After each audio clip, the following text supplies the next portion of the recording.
This discussion is going to start to look at exercise technique fundamentals. What we're going to be doing is, over the course of the next couple of chapters, looking at some basics as far as how to carry out different types of strength training exercises. So a lot of what we're going to be focusing on over these next couple of chapters is in regards to strength training. This one in particular, looking at some very basic things such as how the bar gets gripped and body positioning for certain exercises. Different hand grips, when you look at gripping a barbell, and different hand grips get used for different purposes. The picture on the slide goes through different types of hand grips. We have, going from top to bottom, we have a pronated grip, where the palms are facing down. We have a supinated grip, where both palms are facing up. We then have a alternating grip, or what they call a mixed grip, where you have one palm pronated, one palm supinated. That's commonly used. You see this very often used in the deadlift. For heavy deadlifts, it helps to make it that the grip doesn't become a limiting factor with lifting the barbell. And the last grip that's on there is what's known as a hook grip, where if you notice, you see that the palms are supinated, but if you notice, the thumbs are actually tucked underneath the other fingers. So the thumb wraps around but then gets tucked underneath, as opposed to the regular supinated grip where the thumbs are exposed. The hook grip also adds to the grip strength. You see the hook grip get used a lot with Olympic lifts, or people that use a double pronated grip with the deadlift. So the difference between the hook grip, which actually would be used as a pronated grip, is that you tuck your thumbs underneath your other fingers. The other way to sometimes get classified is a closed versus an open grip. So the closed grip uses the thumb. The open grip does not use the thumb. So the thumb is actually taken out of the grip, or they call that a false grip. For safety purposes, it's usually a good idea to enforce a closed grip. You'll see some people, some athletes will try to bench press with a false grip. There's some safety concerns with that. A couple of years ago, a USC football player dropped a barbell on his throat while bench pressing. And some of that, from at least what was circulating through as to how it happened, was he was bench pressing with an open grip. So the open grip just uses the four fingers. The thumb is taken out of the grip, whereas a closed grip, the thumb is involved. And the thumb is involved in all the grips that we had talked about.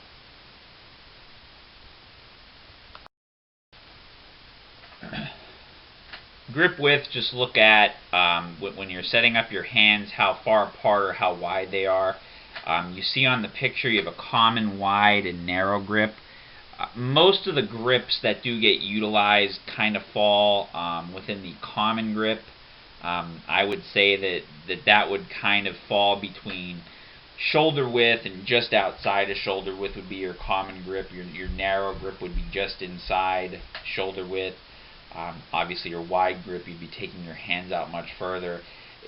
Kind of how you base this could have a lot to do with how long the individual's arms are. With bench pressing, for instance, a lot of times what you're going to do is use more of a common grip for your normal bench press.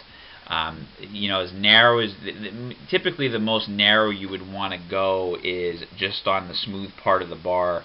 That's the best, for instance, if you're looking to use like a close grip bench press.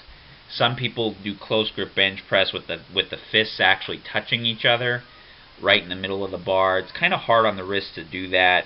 So if you're going to do a close grip bench press, it's good usually just to put your finger on the smooth part of the bar and have that be about as narrow as you would go.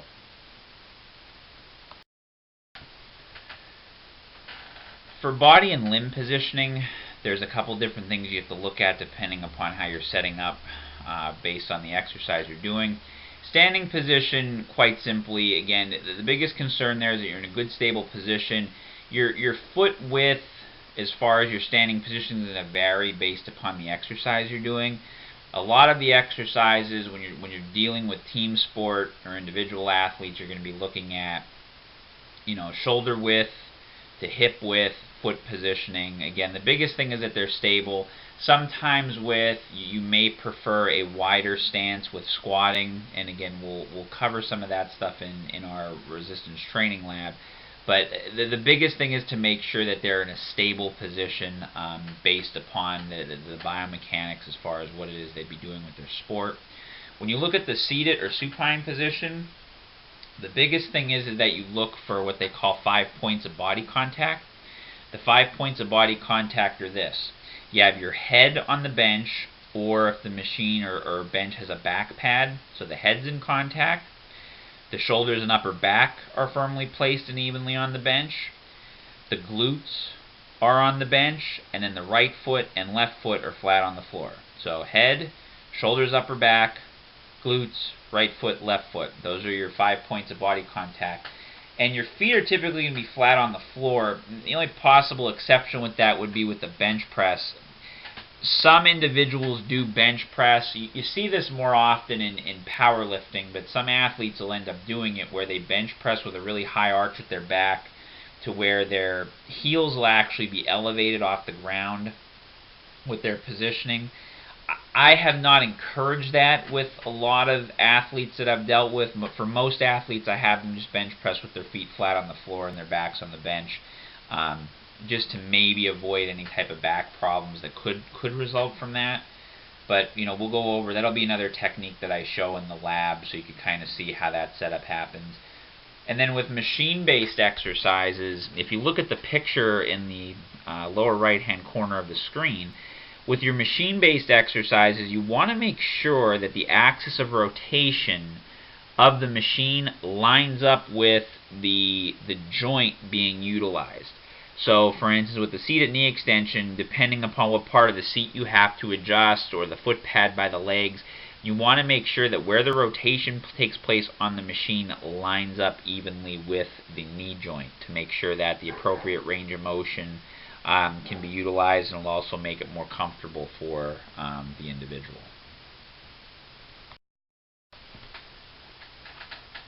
As far as the range of motion and speed of your strength training exercises, first in looking at range of motion, there is good value in performing exercises through a full range of motion. The biggest value you get out of that is improving the flexibility and mobility of the person in addition to strengthening. Is a benefit. There's instances where you may not, though. So there is value in partial range of motion. For instance, if you may look at the range in which an athlete typically functions in. Obviously, for instance, most athletes don't go into deep squatting. By deep squatting, I mean where you're actually squatting all the way down to where the backs of your thighs are resting on your calf muscles.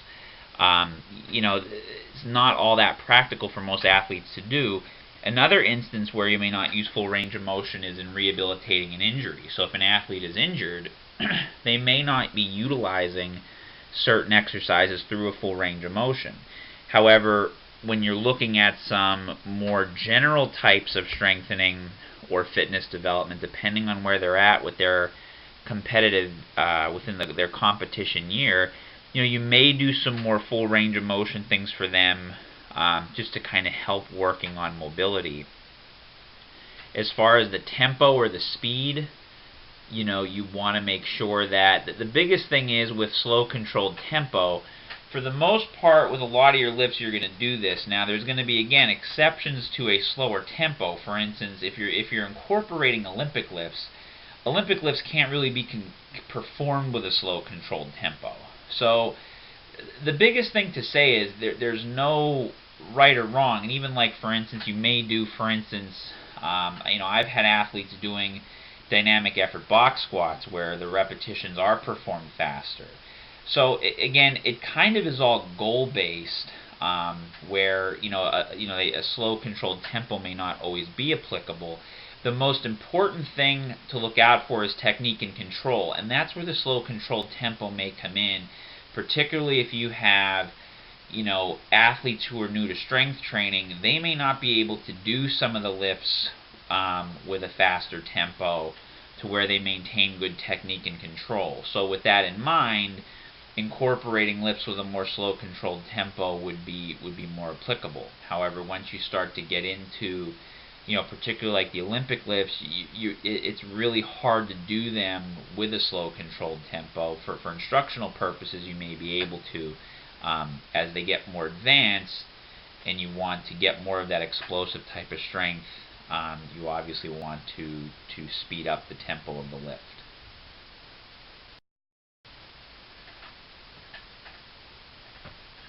Breathing considerations. So the how you breathe when you exercise, what they typically recommend, as long as you're not doing a big heavy structural exercise, it's usually a good idea to inhale during the lowering portion of the lift and exhale through the lifting portion, particularly through what they call the sticking point, which, for instance, the sticking point of the bench press is usually once you lower it, the barbell touches the chest just as you're going to lift is usually the sticking point. They recommend that you exhale through that portion of the lift. So inhale as a bar is lowered, exhale through the sticking point. The exception to this where you would use the Valsalva maneuver. So the Valsalva maneuver is the taking in a deep breath, holding it, and bearing down. That is a technique that does get utilized particularly with heavier lifts. So if you're looking at 1 repetition maximum efforts, or even maybe a 3 repetition maximum effort, some type of heavier effort such as that, the picture on the side shows how this works. So basically you inhale, you bear down, your glottis closes, you see the way the diaphragm contracts and creates pressure in and around the abdomen. You increase intra-abdominal pressure, which actually helps in supporting the lumbar spine. So if you do this the right way, you contract your abdomen and increase intra-abdominal pressure, it actually gives you greater structural support to the spine when you're doing heavier exercises. So it would be recommended, potentially, as long as the person doesn't have any health issues that would preclude them from doing so, to do a Valsalva maneuver for structural exercises, so those exercises that put pressure on the spine. The key here is that it can only be held, they only recommend holding it for about 1 to 2 seconds. So, you don't want to be doing a prolonged Valsalva maneuver because it could cause the person to pass out or other types of injury.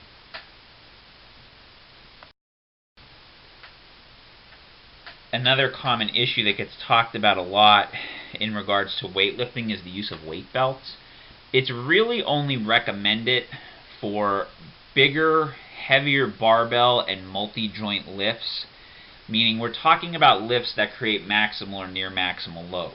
So, really, unless you're doing a weight, typically above the 85%, 90% range of a 1 rep max, you probably don't need a belt. If you teach yourself to stabilize and use your abdomen, which again is the benefit to not using a weight belt with submaximal loads, it actually helps to teach you to brace and contract your abdomen the way you want, and actually helps to improve your abdominal strength.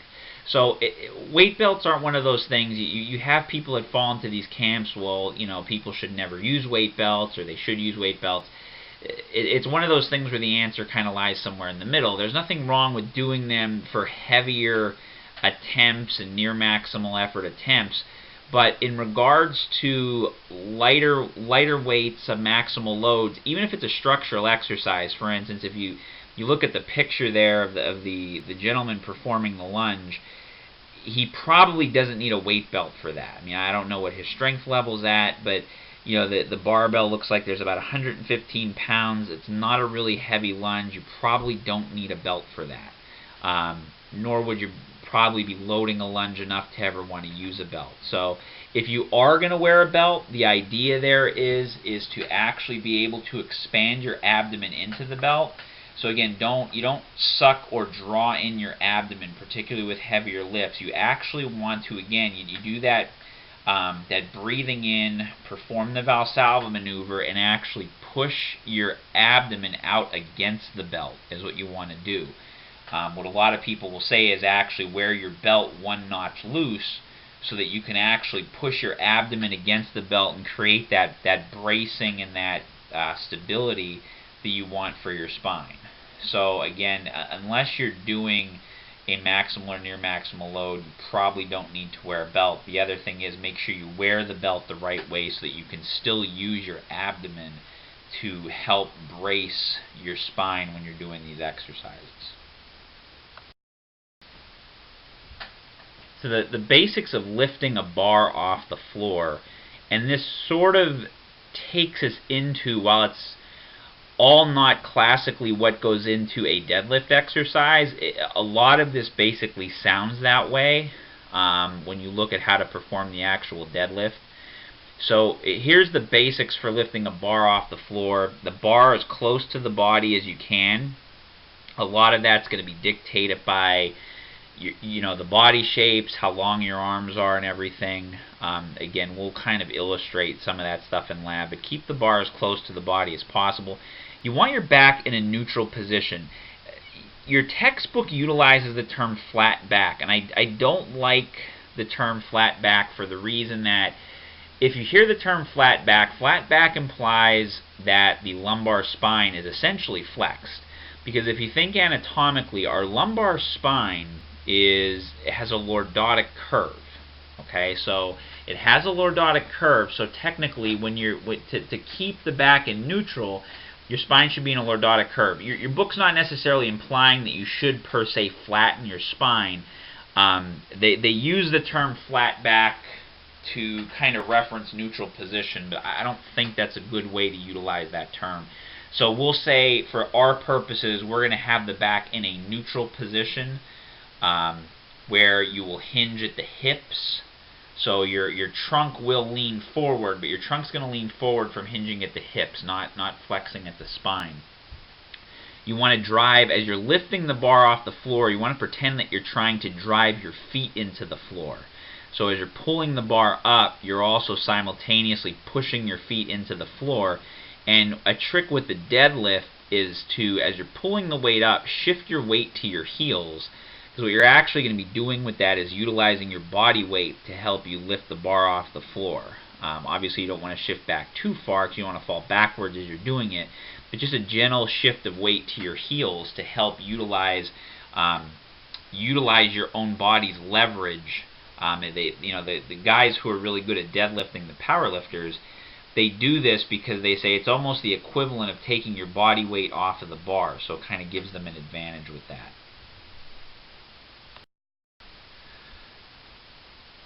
So this is a picture here. It's illustrated in your book, kind of showing the basics for lifting a barbell off the ground.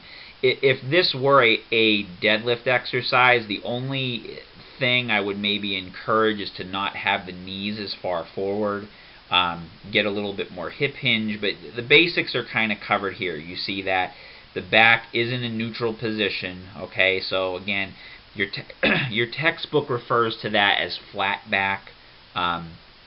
Again, I think for terminology purposes that to call it a neutral position is a much better thing. So your spine isn't flexing here. Your hips are hinged back. Ideally, what you should have is your spine doesn't really change position at all. The motion here is coming from the hips going back to get hip drive.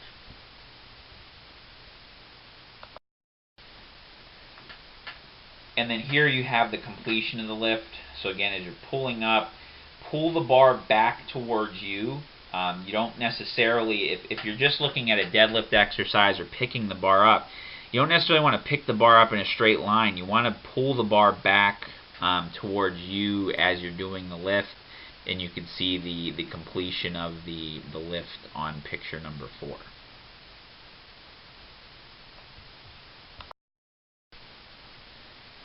And then this is just your outcome summary. So again, we just basically covered basic strength training setup. We looked at your different grips, body positioning, how and when you use belts, the concept of breathing, if you're you're doing a multiple repetition lift, how you breathe with that, how you breathe if you're just using utilizing a near maximal load and you want to brace your spine very hard, and then went over basic lifting technique from the floor. So if you have any questions about this or you're unsure of something, please email me, or when we get to meet in class, please bring up any issues with this prior to our discussion.